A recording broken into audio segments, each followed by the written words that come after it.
Martine Lecoq, vous êtes l'auteur d'un livre sur une figure majeure de la Révolution française, Danton, livre préfacé donc par Mona Ouzouf et qui a déjà attiré de personnes comme Jean Tullard ou Régis Debray.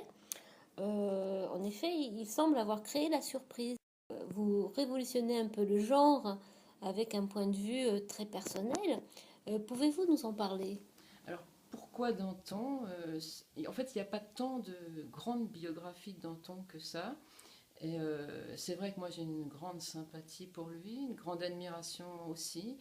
Je trouve qu'il est en plus complètement, évidemment, indissociable de la Révolution et que ce qui est passionnant dans ces époques-là, c'est que toutes les questions sont soulevées finalement à une époque de Révolution. C'est là où on peut parler absolument de tout.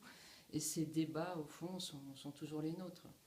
Ce qu'il y a de passionnant chez Danton, c'est qu'il se lève comme s'il surgissait de nulle part, un petit peu d'un grand inconnu.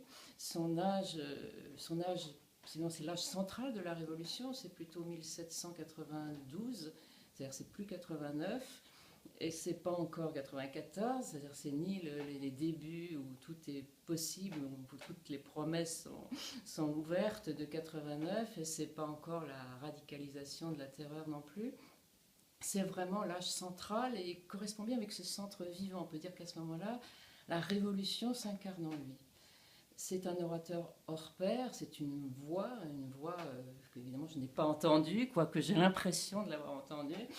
Mais en tout cas, tous les témoins parlent de cette voix qui est une voix de stentor, mais pas comme une trompette. On imagine plutôt des grandes orgues en fait. On imagine une voix qui est capable d'entraîner dans son sillage et c'est aussi une parole, on pourrait dire. Alors Michelet disait que dans ces époques-là, il ne faut pas penser que la parole c'est rien, la parole c'est un acte. Et on peut dire vraiment que dans le cas de Danton, quand il se lève en 92, l'homme de l'audace, c'est évidemment une parole qui est un acte, c'est une parole qui agit, qui fait agir, c'est un verbe, on pourrait dire, voilà, c'est un verbe.